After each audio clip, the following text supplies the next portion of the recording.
Hello, my lovelies. Welcome back to the Geek Suite. I'm your host, the one and only Kidner Bean, and we're going to be doing a little bit of a one-off today, a little bit more of a serious video, and we're going to be covering a lot of fact versus fiction versus myth and different things surrounding COVID-19 and what the correct course of action is with regards to responding to it. Because I, like many others, have been out of work and out of the office for at least the last week as a result of a shelter-in-place, aka a stay-at-home order, put out by the local government and then later out by the state government in my state of California. And I've been spending more time than usual on social media, as a lot of people have, and I've been seeing a lot of people talking about ignoring the stay-at-home order, which is something that I've noticed when I've had to go out for actual essential things like medical treatments, as I showed you guys in my video last week in my infusion center, and other things like running out of toilet paper and not being able to find any. My partner, who isn't immunocompromised, does try to go out and do these things as much as possible, but there are certain things that I physically need to go for, like my medical treatments. So, seeing as many people out as I do is a little bit concerning, and for instance, this last weekend, public parks and public beaches were opened for people to go and get exercise and to be outdoors so long as they practice social distancing, and that simply did not happen. These things were packed and people were treating it like it was a vacation. So now the governor and the mayor of Los Angeles had to close access to public parks, to hiking trails, to beaches, because people are ignoring the shelter-in-place order and are not taking it very seriously. And what I find to be a little bit more concerning, rather than just people ignoring it or people saying it's just the flu, are these articles that have been starting to circulate in which people are having the conversation of, should we just let COVID-19 run its course and simply let the elderly and immunocompromised die so we can go back to living a normal life? To which I have two responses. The first of which is, what happened to the whole respect your elders thing that I grew up hearing from the generations that are circulating a lot of these types of discussions?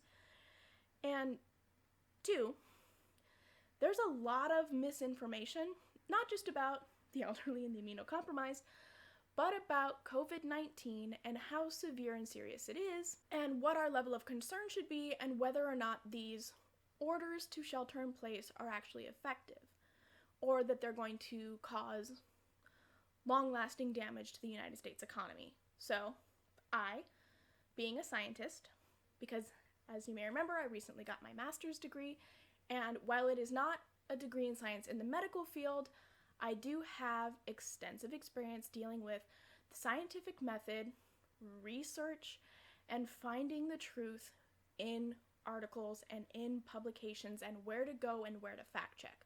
So, as someone who is scientifically savvy, I'm going to go through and list off a lot of the things that I've been hearing from my own loved ones. Like, these are people on my own personal page, my own timelines, people who I know personally, not just random people on the internet, because I keep my personal social media, like Facebook and my Twitter's more public, but Instagram and things like that, my personal non-public pages are only people that I actually know in real life.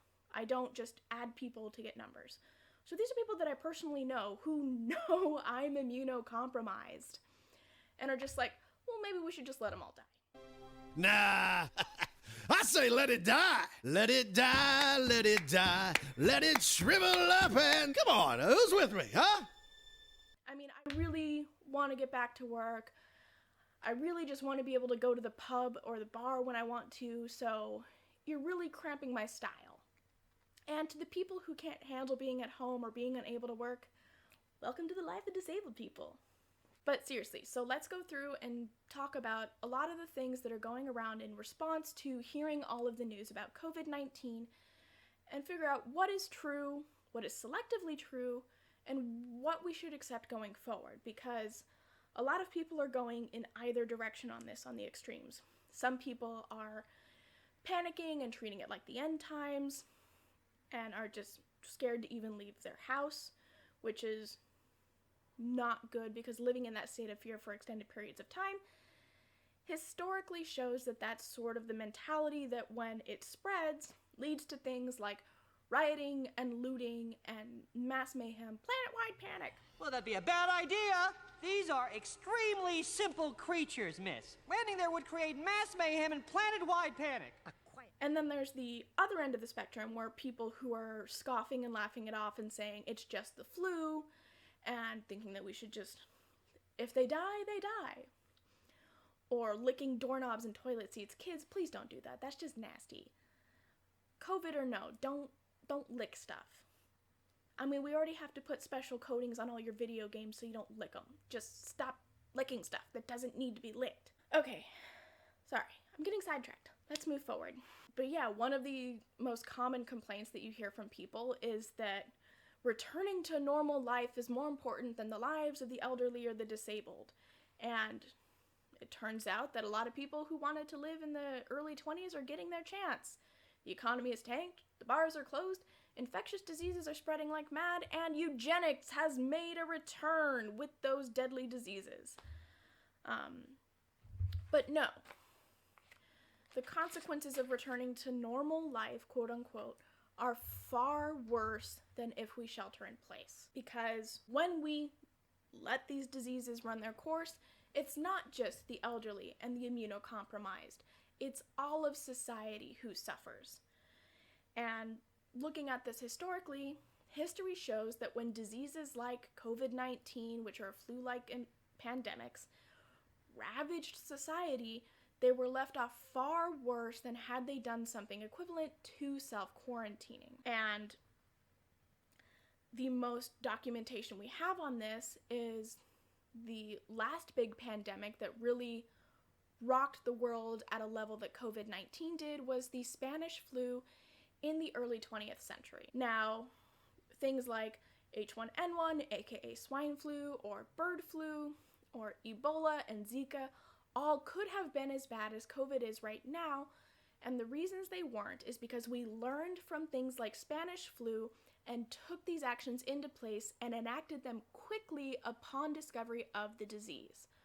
We didn't do that in the US this time, and the Chinese government, where this disease was originated, because of the way their government is run, actively tried to silence doctors who were whistleblowers, and the New York Times has covered that extensively, and that is the reason we're in the situation we're at now, rather than something similar to when we experience possible pandemic spreading illnesses like H1N1 or bird flu or Ebola or Zika. We've learned from our past mistakes and are quick to stomp it out. And in countries that enacted these measures in an appropriate timeline, like South Korea and Vietnam, they're already over the worst of it. We are not. And so let's look at Spanish flu and how it impacted the US and the world as a whole to see why enacting the shelter-in-place methods now is important, and the more people who follow the rules and stay sheltered in place, the shorter amount of time we will have to stay sheltered in place. So if you're going stir crazy, if your bank accounts are dwindling, do not be mad at the immunocompromised, do not be mad at your government officials, be mad at your neighbors who are not bothering to follow the pandemic protocols. They are the ones who are making this worse, not better. Now, Spanish flu was at its peak in 1918, but ravaged the world from 1915 to 1920. Over 500 million people were infected with Spanish flu, also known as Spanish influenza, and over 50 million people died.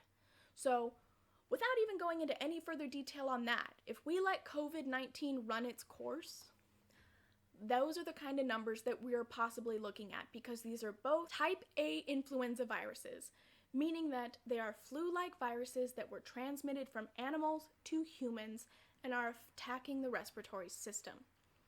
There are different strains, and this one, Spanish influenza, was started by an H1N1 type virus, and COVID-19 is started by a coronavirus, but they have the same method of attack, and both diseases are labeled by the CDC as possible pandemic viruses, in which case these both were. So, if we do not stop the spread, we could see numbers like we did for Spanish flu, which was so serious that all of these types of protocols were born out of it, as a way to prevent society from ever suffering the way it did in the early 20th century with Spanish flu. So let's look at the after effects of Spanish flu and see what we can expect for coronavirus or COVID-19 if we follow these suggestions to just move on with normal life as opposed to sheltering in place. A lot of people are worried about their jobs and the economy. Now, we did see today, it was all over the news, that we have over 3 million applications for unemployment insurance as a result of the coronavirus. Now, that sounds bad, and they were anticipating only half that number, but what people need to take away from that is that everyone who's applying, they and their employers paid into unemployment insurance, and so this is money that they're getting back in the event that they are under or unemployed. So this is money that they put aside themselves and let the government hang on to in the event that something happened and they were unable to work. So this is not money that is coming away from the government, it is money that they'd already paid into, not unlike Social Security. And I'm glad that at least 3 million people are possibly going to be able to collect unemployment benefits while sheltering in place. That means that these people are not going to be applying for dangerous jobs in the service industry in places where they're still open. That means that these people are going to have half to 2/3 of their normal pay just to stay at home and be safe. Now, that doesn't mean that there's not a strain on the economy with all these businesses being closed, but it could be so much worse. Spanish flu, the numbers that we saw came out of the 8th district, which covered places like Little Rock, Arkansas, and the surrounding states. Little Rock, Arkansas, for some reason, had most of the data that the CDC was able to retrieve and store to understand pandemics and the way they work. So looking at the data from that, we can see Little Rock, Arkansas saw a loss of $10,000 a day in business. $10,000 a day in business roughly equates to about $175,000 a day in 2020, and that was with people trying to keep their businesses open and not being able to remain open, not because a government order had been issued, but because there was nobody healthy enough to work. The entire city had been destroyed by this disease, and these people lost $10,000 in business a day, every day, for 5 years. It took 5 years in order for this disease to stop spreading and die out. So for those of you who are disgruntled or panicking about possibly being forced to shelter in place until May or end of May, maybe even June, depending on what state you live in and what the doctors are saying, losing business for 60 to 90 days is recoverable. A city the size of Little Rock, Arkansas, losing $175,000 a day in business every day for 5 years does not recover. Now, obviously they eventually did, because Little Rock, Arkansas still exists, the United States as we know it still exists, but it was a brutal and long-lasting recovery that led to the Great Depression, along with World War I. So if you want to let it run its course, be prepared for these businesses to open briefly, only to then be closed for about 5 years. If you can't stand being at home for 5 days, because for some people in California, this is only day 5, imagine not being able to work for 5 years. And if that's hard to imagine, Netflix has a documentary series out called Pandemic, which covers the Spanish influenza and the way it ravaged the world. If you're one of the people on the end of the spectrum that's more nervous than they maybe need to be, maybe just watch cat videos on YouTube. Or my videos. I'll link some over here. But seriously, letting the disease run its course just on a grand economic scale is going to be far worse than sheltering in place for a month or 2. Alright, now that I've depressed people with a long view of what it would look like if we just let it run its course, let's talk about another common argument that people are making when advocating for returning to normal life. And that is that it's just the flu. Get over it. The flu kills more people anyway. No, it's not. It's just so not. The reason that we do not treat the seasonal flu the same way we treat things like H1N1, swine flu, and the coronavirus is because they are fundamentally not the same. While they are both usually members of the influenza family, things like H1N1 and coronavirus are members of influenza A and B strains, meaning that they are pandemic possible strains and that they are either human-based or animal-based. Animal-based being type A and human-based with non-transference to animals being type B. The seasonal flu is typically a type B or a type C strain, and a type C strain is a human-based strain that is much less severe than a type A or type B strain. The CDC and the medical community have had hundreds of years to adapt as biological humans and as a technical medical society to combat the common seasonal flu, because it is usually just repeats of strains that didn't die out the previous year. And as such, we have vaccines, so that way we can, arm the immunocompromised and the elderly. We can create herd immunity from the strains that we predict are going to come every year. And there are antiviral medications that treat the seasonal flu, whereas for coronavirus, we don't have a vaccine, at least not for another 18 months if we're lucky. And we don't have antiviral medications that are effectively treating this. The best we have are respirators, which are incredibly expensive and not in high supply, and more importantly, not treating the virus, they're just keeping people from dying. Another statistic that people who are either in denial or vehemently believe that it's just the flu are throwing at people is that, 37,000 people died from the flu last year. Not that many people have died from coronavirus. Well, yes. The CDC shows that 280,000 people were infected with the seasonal flu for the 2019-2020 flu season, which is a calendar year. And of that, it actually only shows that there were 16,000 deaths. So I'm not sure where exactly these people are getting the 37,000 number from, but even if they were, that is over a 12-month period, which is something that our current medical system can handle because it's widespread across the country over a long period of time. And that brings us to something that people are advocating for and the reason that we have the shelter-in-place orders, and that is called flatten the curve. The curve being infectious disease and the medical community's ability to treat it at hospitals. So when things like coronavirus are not met with anti-spreading measures like banning travel or hand washing, social distancing, etc., it creates a spike, which you'll see in this graph in the red, in which that is the number of cases, and that flat line that goes across is the medical community's ability to process the number of patients. Now, in previous pandemics and in normal flu season, we use things like the vaccine and antivirals to flatten the curve to the blue graph, which keeps the disease from spreading at a rate that is above what our medical community can handle. And right now, we're still in the red. We need people to stay home so that way those who do continue to get sick can get treatment and that we're not over-exhausting our medical community.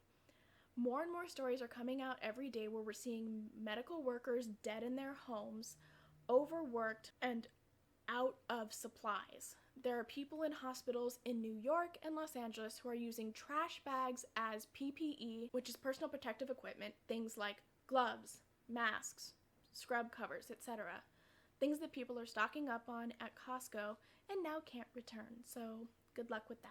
Right now, our medical community is in a crisis. They are unable to physically treat these people because they don't have the bodies, they don't have the equipment, and they are dying. They are dying trying to save us, and we need to stop this now. Now, that being said, there are a lot of people who are getting sick, getting treatment, and getting better. But because of the way the coronavirus works, we have no way of knowing what these recovered people are really going to experience or if they're going to need any long-term care. Because the coronavirus, unlike the common flu, while it is attacking the respiratory system, it is doing it in a way that mimics emphysema, in which when the virus is multiplying in your lungs, it is solidifying and hardening the lung tissue.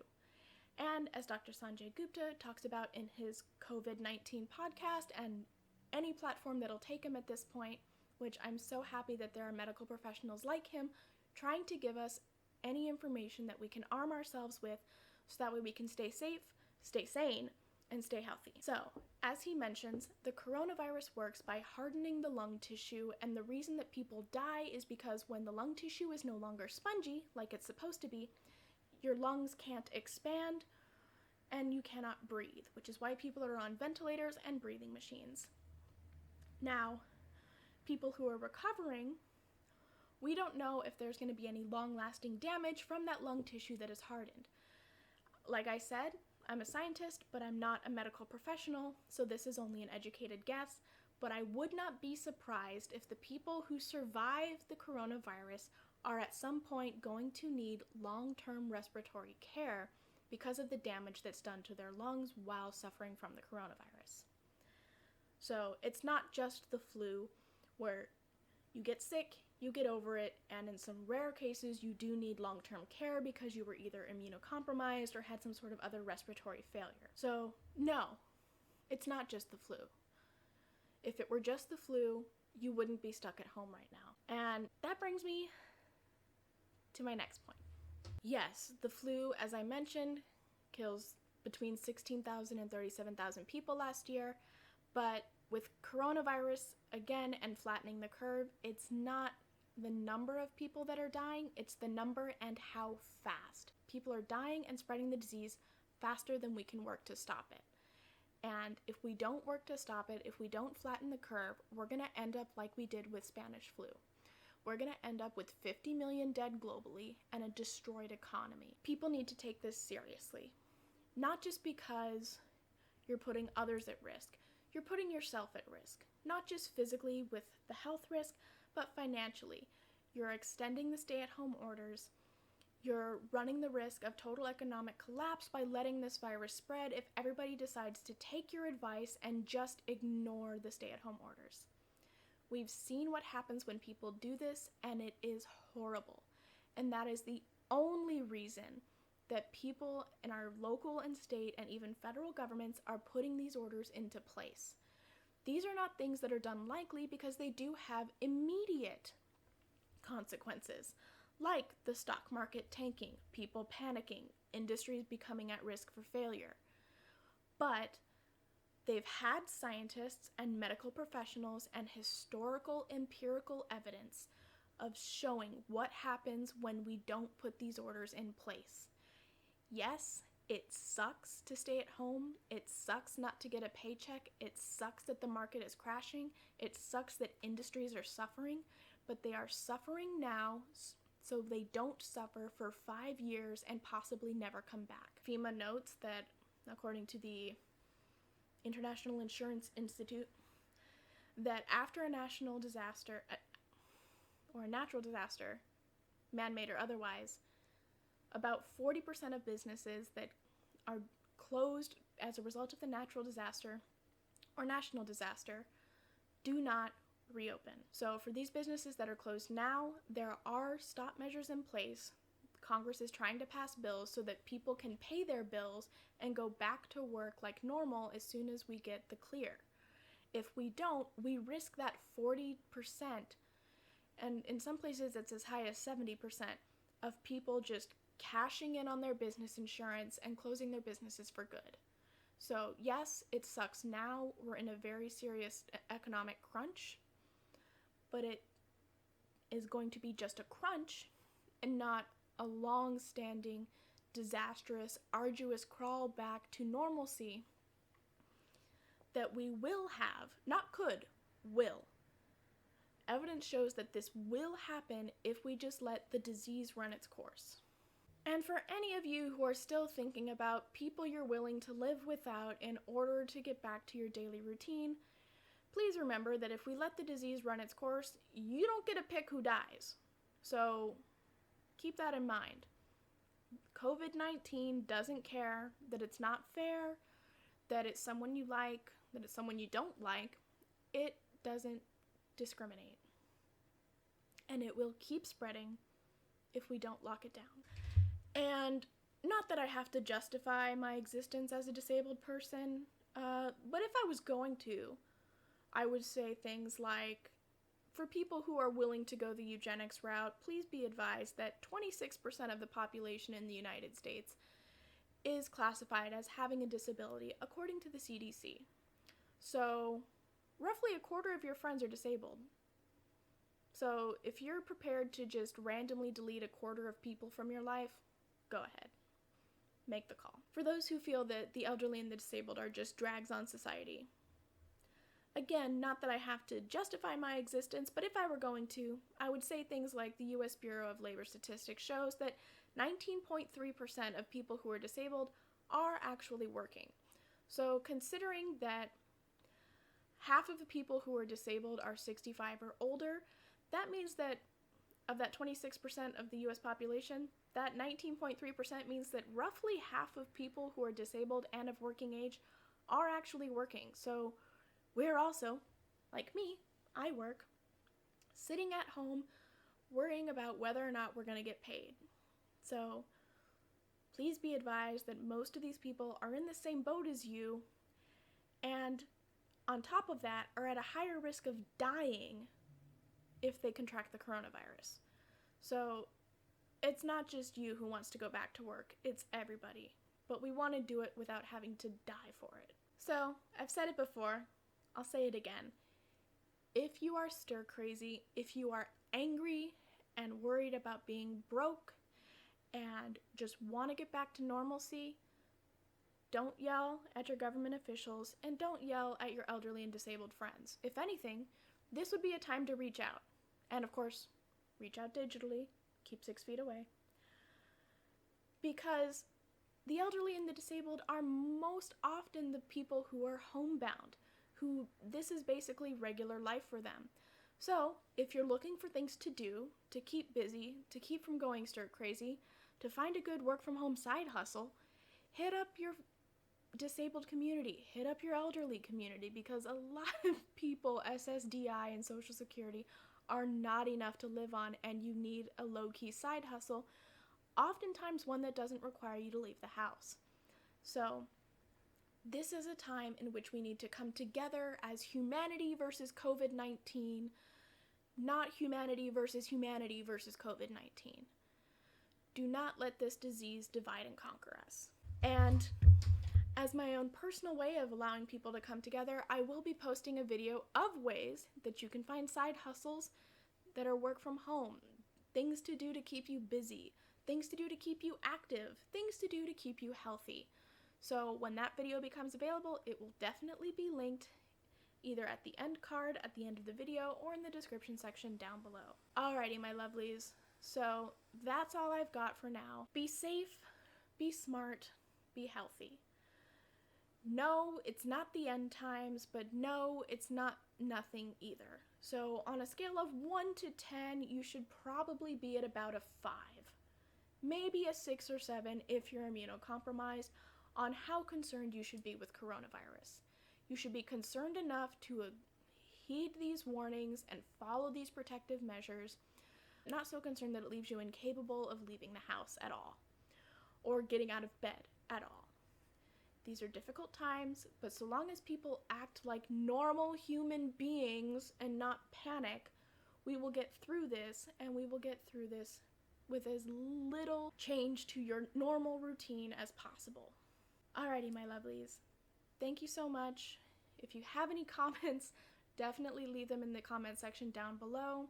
As always, be kind, be loving, be respectful, and I will see you all next time.